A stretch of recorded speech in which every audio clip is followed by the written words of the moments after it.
देखिए यहाँ मशीन की चाल खोल दी आपने पूरी। अब जब मशीन को चला रहे हैं कपड़े को आगे नहीं बढ़ा रही। अच्छा, जैसे कमेंट है कि कपड़े को देखें, जैसे अभी कपड़ा है ना, इसको पीछे खींच रहे हैं, ये देखें इस तरह से खींच के चला रहे हैं तो चला रही है मशीन, ये देखें इस तरह से, लेकिन प्रॉपर्ली कपड़ा आगे नहीं बढ़ा रही। अब यही मशीन है, अगर कपड़े इस तरह से आगे नहीं बढ़ा रही, आपने क्या करना है, सिलाई मशीन में बेशुमार मसले मसाइल होते हैं।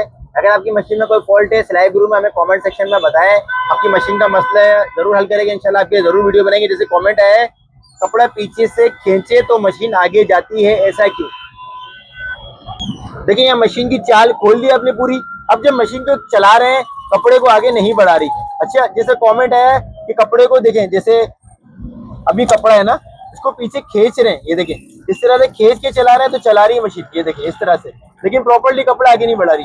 अब यही मशीन है, अगर कपड़े इस तरह से आगे नहीं बढ़ा रही, आपने क्या करना है, कपड़े को हटाना है इधर से, मशीन को करना है उल्टा, और उल्टा करने के बाद आपने क्या करना है, देखें यहाँ पे जो है ना ये दांत चले गए इसके नीचे, इस्तेमाल होते होते दांत हो गए नीचे, दांत ऊपर आ नहीं रहे। तो इस सूरत में आपने क्या करना है, इस सूरत में आपने ये देखिए ये स्क्रू है, स्क्रू को करना है आपने लूज।